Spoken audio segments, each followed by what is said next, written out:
오늘 본문의 말씀은 사도행전 2장에서 성령 강림 사건, 우리 어저께 성령 강림 사건을 우리가 함께 보았죠. 이 성령 강림으로 시작된 교회의 역사들을 증거하고 있는 말씀입니다. 특별히 오늘은 치유라고 하는 그런 주제를 가지고 하나님의 은혜를 풀어가고 있는데, 어저께 우리가 보았겠지만 이제 누가는 2장에서 초대교회 사람들의 삶의 변화를 말한 뒤에 이제 3장에 가서는 그 관심을 성전에 두고 있는 것을 볼 수 있습니다. 그래서 이 성전은 어떤 곳이 되어야 하느냐, 그러니까 하나님께서 우리에게 주신 성전은 어떠한 곳인가, 어떠한 곳이 되어야 하는가를 오늘 본문 말씀 속에서 이야기하고 있는 겁니다. 오늘날 우리의 정황은 뭡니까? 하나님의 교회는 어떠한 곳이 되어야 하는가, 그것을 이 안진뱅이의 사건을 통해서 풀어가고 있다고 볼 수 있죠. 오늘 본문의 말씀은 나면서부터 이 40살에 이르기까지 안진뱅이로 살아온 자의 이야기를 다루고 있습니다. 이 사람은 성전에 날마다 갔습니다. 하지만 이 성전에 간 목적이 하나님을 만나기 위해서 간 것이 아니라 단지 국어를 통해서 하루를 이어갈 몇 푼의 돈을 얻기 위해서 나갔다 하는 것을 이야기하고 있는 거죠. 하나님의 성전에 날마다 간다 할지라도 하나님의 성전의 목적이 하늘에 있지 아니하고 세상에 있는 사람이 있을 수 있다라고 하는 것을 우리에게 이야기하고 있는 겁니다. 여러분, 오늘 이 나면서부터 안진뱅이 된 사람을 보시면 알겠지만 현실의 고통이라는 것이 사실 이렇게 사람들을 나약하게 만듭니다. 하나님의 성전에서조차도 하나님이 주시는 회복을 꿈꾸지 못하는 사람들이 있을 수 있다고 하는 겁니다. 여러분, 실패와 좌절이라는 것이 참 무서운 것이요. 여러분, 우리가 신앙생활 열심히 하다가도 이 생에 있어서의 실패와 좌절을 아주 심하게 느끼게 되면 그냥 교회에 올 때도 몸만 올 때가 많이 있어요. 그냥 몸만 와서 앉아 있어도 말씀도 들리지도 않고요, 기도가 되지도 않고요, 마음에 있는 실패와 절망감이 회복되지 않는 경우들이 종종 있습니다.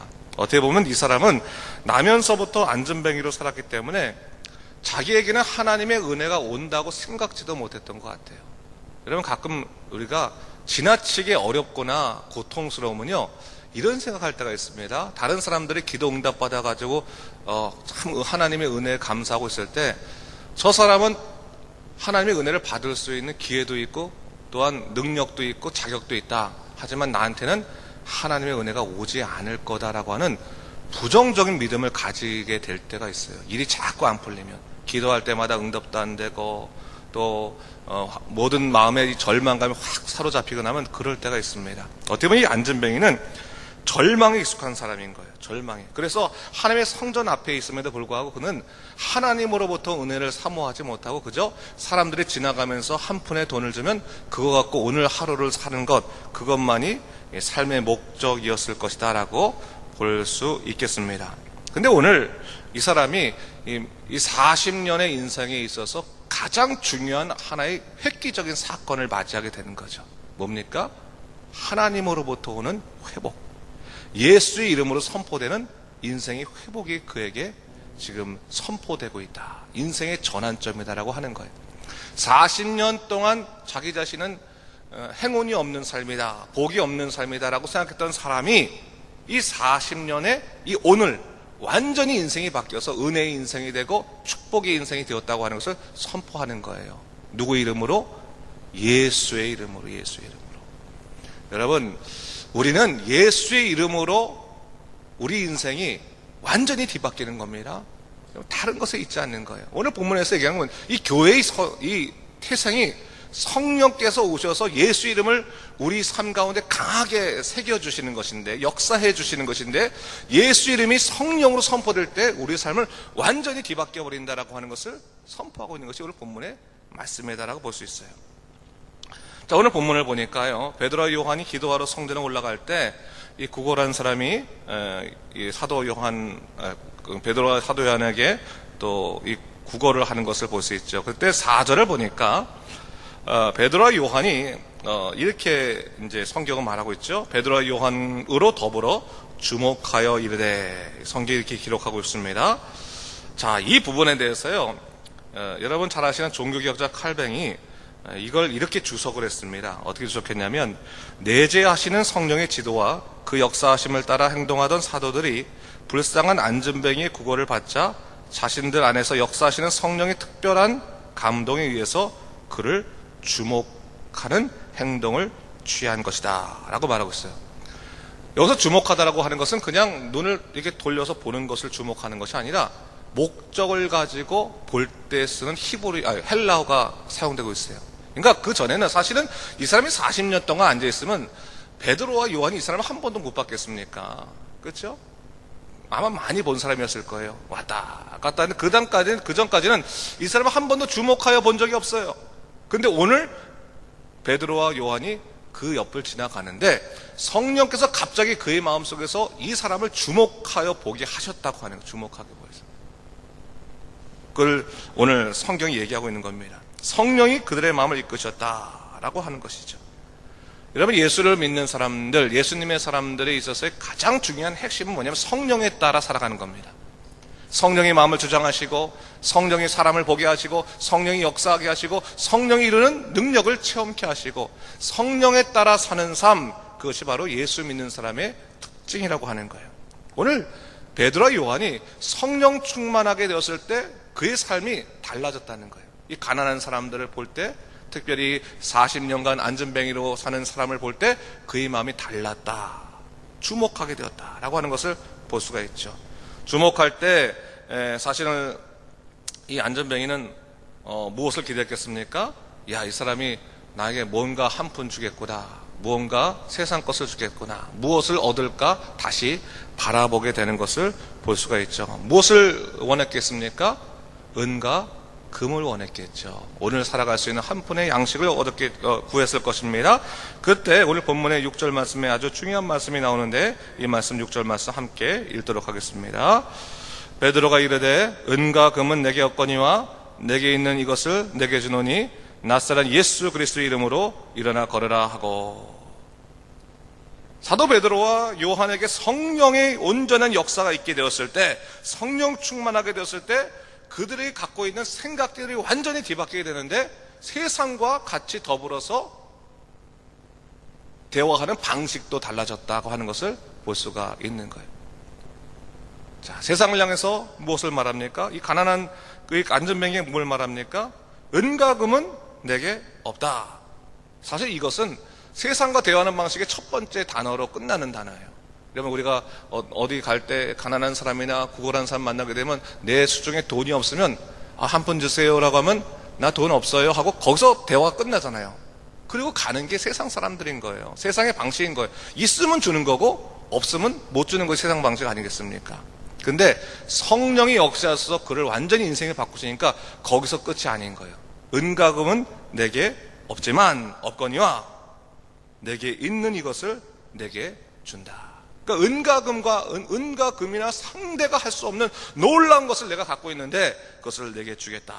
무엇입니까? 나사렛 예수 이름으로 일어나 걸어라 라고 이야기한 것을 볼 수가 있습니다. 그것은 단지 사도들에게 은과 금이 없기 때문에 한 행동이 아니라 성령께서 베드로의 입술을 통해서 내게 필요한 것은 지금 은과 금이 아니라 은과 금과 비교할 수 없는 나사렛 예수의 이름이 너에게 임하게 되는 것이 가장 소중한 것이다라고 하는 것을 이야기하는 것이죠. 오늘 우리에게도 마찬가지입니다. 여러분, 인생의 진정한 회복이 뭐겠습니까? 오늘 내가 당면한 문제가 풀려지는 것이 인생의 회복이겠습니까? 물론 당장 내가 당면한 문제가 해결되는 것도 중요한 것입니다. 하지만 그것보다 더 중요한 것은 나사렛 예수 그리스도의 이름으로 인생이 완전히 뒤바뀌는 것이 인생의 가장 중요한 회복의 본질이고 핵심이라고 하는 것을 오늘 본문은 얘기하고 있는 거예요. 거기에서보다 진정한 회복이다라고 하는 것이죠. 가장 절대적인 회복, 가장 회복의 중심이요 본질이라고 하는 것을 성경은 얘기하고 있는 겁니다. 자, 그렇다면 오늘 우리들과 인생을 비교해 봤을 때 우리 인생은 나사렛 예수 그리스도의 이름이 선포된 인생입니까? 아닙니까? 선포된 인생입니다. 그렇죠? 선포된 인생이라면 우리 인생은 문제 있는 인생입니까? 문제 없는 인생입니까? 문제 없는 인생이라는 것을 알아야 되는 거예요. 예수 그리스도 이름으로 회복된 인생이요, 하나님이 놀라신 역사 가운데 살아가는 은혜의 인생인데도 불구하고 우리는 이 세상의 문제들 때문에 우리 인생이 문제 많은 인생이라고 자꾸 인식할 때가 있어요. 내 인생이 안 풀린다고 생각할 때가 많이 있어요. 근데 그렇지 않다고 하는 거예요. 예수 그리스도께서 우리 인생을 완전히 소통해 주시고 인도해 주시는데 우리 인생은 아직까지도 문제 있는 인생이라고 생각하면서 절망한다면 이것은 안전뱅이와 다를 바가 없는 거라는 것을 알아야 됩니다. 비록 어려운 일이 있고 힘든 일이 있다 할지라도 예수님이 회복시킨 인생이기 때문에 그 어려움들도 누구와 더불어 이길 수 있습니까? 성령과 더불어 이길 수 있는 것이고, 나사렛 예수님이 선포될 때 우리 인생은 완전히 달라진다고 하는 것을 오늘 본문은 얘기하고 있는 것이죠. 자, 그러자 이 안전뱅이가 인생이 바뀌었어요. 어떻게 바뀌었습니까? 그가 일어나게 되고, 그가 보니까 본문에 보니까 8절 9절 8절에 10절 보니까 뛰어서서 걸으며 그들과 함께 성전에 들어가면서 걷기도 하고 뛰기도 하며 하나님을 찬송하니 모든 백성이 그 걷는 것과 하나님을 찬송함을 보고 그가 본래 성전 미문에 앉아 구걸하는 사람인 줄을 알고 그에게 일어난 일로 인해서 심히 놀랍게 여기며 놀라니라. 이렇게 얘기하고 있어요. 그 인생이 회복되면서 어떤 것이 회복됐다고 말하고 있습니까?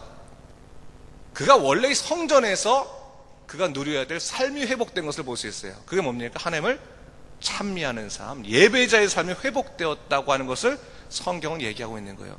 본래 성전은 하나님을 찬미하고 하나님을 누리고 하나님의 은혜 가운데에서 서 있어야 되는 것인데, 그는 여태까지 인생의 문제 때문에 하나님을 제대로 찬미하지도 못한 인생이었거든요. 그런데 하나님을 제대로 만나서 인생이 회복되고 나니까 그가 하나님을 찬미할 수 있는 사람이 되었다라고 하는 것을 성경은 우리에게 가르쳐주고 있는 겁니다.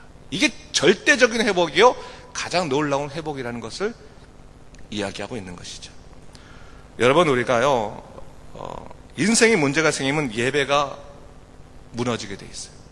예배의 감동이 없어지고 예배가 우리 정말 형식적으로 바뀌게 되는 것을 볼 수 있습니다. 하지만 하나님이 우리 인생을 회복시키실 때 가장 먼저 무엇을 먼저 회복시키길 원하십니까, 여러분?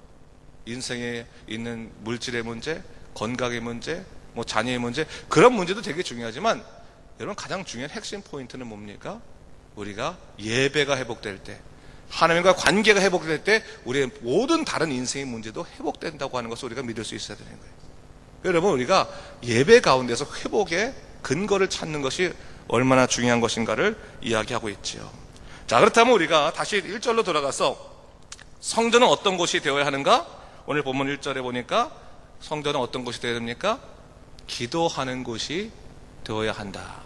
그래서 기도하는 곳이 되어야 한다. 사도 베드로와 요한이 성령 충만한 가운데서 그가 성전은 가지 않은 게 아니에요. 성전에 계속 가서 기도합니다. 하나님의 교회는 기도하는 곳이 되어야 한다. 의례적인 것이 아니라 그 마음 깊이 성령이 인도하시는 기도하는 곳이 되어야 한다. 하나님의 역사를 누리게 되는 곳이 되어야 한다. 첫 번째죠. 여러분, 우리가 기도할 때 형식적으로 기도하지 않으려고 노력하지만 형식적이 될 때가 있어요. 그때 우리가 성령에 의지하여 기도하여서 항상 충만한 기도가 될 수 있도록 우리가 또 기도해야 되는 거예요. 기도할 때 우리 기도가 충만한 기도가 되게 하여 주시옵소서. 하나님이 원하신 기도가 되게 하여 주시옵소서 기도해야 되는 것이고, 두 번째로 우리가 생각할 수 있는 것은 뭐냐면, 오늘 이 병든 자가 나았어요. 나은 다음에 사도 베드로와 요한을 붙잡고 나서 막 얘기하니까 사람들이 다 놀라가지고 솔로몬의 행각에 모였다 얘기하고 있잖아요. 자, 그러면서 이야기하니까 이 사도 베드로가 그 모인 사람들이 이렇게 말한 게 나옵니다. 12절 말씀이죠. 제가 읽어보겠습니다. 베드로가 이것을 보고 백성에게 말하되, 이스라엘 사람들아, 이 일을 왜 놀랍게 여기느냐? 우리의 개인의 권능과 경건으로 이 사람을 걷게 한 것처럼 왜 우리를 주목하느냐 얘기하고 있어요. 사람이 너무나 신기한 거죠. 분명히 저 40년 동안 안전병이었다는 건 자기가 아는데 갑자기 걷고 있으니까 얼마나 신기합니까? 그럼 사람들이 막 모인 거예요. 야, 당신 대단한 사람이구나. 당신 어떤 능력이냐? 사람을 주목하고 있었어요. 그랬더니 사도 베드로가 야, 사람 주목할 일 아니다 라고 말하면서 이제 이야기를 풀어가는데, 누구를 주목해야 되는 겁니까? 하나님을 주목해야 되는 것이죠. 예수 그리스도를 주목해야 되는 것이죠. 성전은 누구를 주목하는 곳입니까? 하나님을 주목하는 것이고, 하나님이 일하심을 경험하는 곳이 바로 성전이라고 하는 거예요. 여러분, 교회는 어떤 곳이 되어야 됩니까? 교회는 기도하는 곳이 되어야 하는 것이고, 동시에 하나님이 일하시는 것이 경험되는 것이고, 사람 보는 것이 아니라 하나님 보는 것이 바로 교회라고 하는 것을 다시 한번 우리에게 분명히 가르쳐주고 있는 거예요. 여러분, 우리가 왜 예배가 회복이 되지 않을까요? 왜 예배가 무너질까요? 간단한 이유는 하나님 바라보지 않고 사람 바라보니까 예배는 무너지는 것이고, 또한 예배는 형식적이 되어 가는 것입니다. 하나님 바라보는 놀라운 역사. 오늘 사도 베드로가 얘기하는 거죠. 너희들 왜 우리를 놀랍게 보니? 왜 우리가 마치 이 사람을 일으킨 것처럼 우리를 주목하니? 그렇지 않다. 예수 그리스도였어. 하나님께서 이 모든 것을 감당케 해주신 것이라고 하는 것을 그가 이야기하고 있는 것을 볼 수가 있습니다. 여러분, 예수 그리스도께서 여러분을 구원하시고 여러분들을 이 땅에서 그 삶을 이끌어 가시는데, 여러분들로 하여금 가장 우선적으로 주신 축복이 여러분들을 예배자로 삼으셨다는 것을 가장 기뻐하시기 바랍니다. 교회 나와서 예배 드리는 거 얼마나 기쁜 건지 모릅니다. 이 새벽에 나와서 하나님께 예배 드리고 기도하는 것이 축복이에요. 축복. 여러분들이 어떤 문제를 해결하기 위해서 나와서 기도하는 것이 아니라 기도하러 나오게 하신 것 자체가 축복이라는 거예요. 그 축복을 여러분이 얼마나 크게 감사하며 누려야 될지 몰라요. 나오셔가지고 하나님 왜 저에겐 축복을 안 주세요? 언제 해결해 주실 거예요? 하나님과 따지듯이 있는 것이 아니라 여러분들 성전에 나와서 기도하게 하시고 하나님을 바라보게 하신 것 자체가 큰 축복이다. 그 축복의 삶을 살게 하셨다라고 하는 것을 이야기하는 것이고, 동시에 하나님께서 여러분들을 통해서 일하시는 것을 또 경험케 해줄 거라는 거죠. 우리 25절 말씀, 우리 마지막 절 한번 같이 읽을까요? 25절 말씀 시작. 하나님이 그 종을 세워 복 주시려고 너에게 먼저 보내사 너희로 하여금 돌이켜 각각 그 악함을 버리게 하셨느니라. 하나님의 복의 놀라운 역사는 뭐냐? 성전에서 선포되는 놀라운 역사는 뭐냐? 너희로 하여금 돌이켜서 그 악함을 버리게 하시는 것. 다시 말해서 뭐예요? 우리가 회개하여서 하나님의 사람으로 살게 하시는 그 놀라운 복이 우리들에게 있다. 교회에 다니고 성전에 있는 사람들은 뭐예요? 세상으로 향하는 흐름에 있는 사람이 아니라 하나님 나라의 흐름에 있는 사람이다. 하나님 나라에 속해 있는 사람이다. 성령의 인도하심에 따라가는 사람이다라고 하는 것을 다시 한번 확인시켜 주고 있는 것을 볼 수 있어요. 여러분, 교회에 나와서 열심히 신앙생활하면 내가 복 받겠지라고 생각하는 부분들, 그 복이 어떠한 복인지를 잘 생각하셔야 되는 거예요. 물론 물질적인 복, 건강의 복도 중요합니다. 하지만 예수 믿는 사람들의 수준이라는 게 있는 거예요. 예수 믿는 사람들도 첫 번째 그냥 어떻게 보면 가장 기초적인 수준에 있는 사람들은 하나님의 주신 인생의 축복을 자랑해요. 야, 하나님께서 우리 자녀들을 잘 되게 하셨다. 우리 가정을 다시 일으키셨다. 야, 물질의 복을 허락하셨다. 문제를 허락하셨다. 이 기초적인 어떠한 고백들, 기초적인 수준에 머문 거예요. 하지만 우리가 조금 더 높은 수준의 고백을 한다고 하는 것은 뭐냐면, 하나님께서 나로 하여금 이 죄 가운데 거하지 아니하고 매 순간 회개하며 하나님의 속한 자로 살아가도록 나를 십자가의 보혈로 이끄셨다라고 하는 고백이 나와야 되는 거죠. 좀 더 수준 높은 고백으로 나아가게 되는 거죠. 그러면서 나를 향한 인생이 아니라 나를 통한 인생으로 바뀌는 겁니다. 나를 통해서 하나님께서 어떻게 세상 사람들에게 복음을 전하게 하시고 그들을 행복하게 하시고 능력을 해요. 그래서 기도도 자기를만을 위한 기도가 아니라 중보기도로 바뀌게 되는 것이고, 또 하나님의 뜻을 위한 기도로 바뀌게 되는 것이고, 그럼을 통해서 우리가 내 인생의 변화를 통해서만 기쁨을 얻는 것이 아니라 다른 사람들의 변화를 통해서도 기쁨을 얻게 되는 것이고, 교회를 통한 기쁨, 또한 이 세계 속에서 하나님이 일하시는 것을 통한 기쁨을 누리게 되는 것입니다. 다시 한번 오늘 이 말씀을 생각하시고, 이게 이제 결국은 이제 성령의 충만함으로 인해서 일어난 교회의 변화를 얘기하고 있는 거예요. 그러니까 개인의 이적 사건이 아니라 이걸 잘 교회하고 연결시키시면서 여러분도 교회된 자로서, 여러분도 한 명 한 명이 교회 아니겠습니까? 내가 어떤 교회가 되어야 할 것인가, 어떤 교회를 이루며 살아갈 것인가를 다시 한번 깊이 생각하고, 또 하나님께 주신 이 우리 명성교회 안에서도 어떻게 신앙생활할 것인가를 생각하고 살아가는 점 되시기를 주님의 이름으로 축원합니다. 기도하겠습니다. 주님 감사합니다. 이 아침에 우리를 주의 전을 불러오시고, 또한 우리 사도행전 3장의 말씀을 통해서 하나님께서 우리에게 말씀하신 바, 주시는 메시지를 듣게 하신 것 감사합니다. 주 하나님 아버지, 우리가 말씀에 따라 살아가는 사람들 되게 하시고 그 말씀을 놓치지 아니하고 살아가는 믿음의 사람들 되시도록 인도하여 주시옵소서. 하나님께서 이루시는 그 놀라운 인생 가운데 이 복음의 놀라운 역사를 놓치지 않게 하시고 그리스도의 능력으로 살아가는, 보혈을 아는, 또 보혈에 의지하는 믿음의 백성 되시도록 인도하여 주시옵소서. 감사드리며 예수님 이름으로 기도드립니다. 아멘.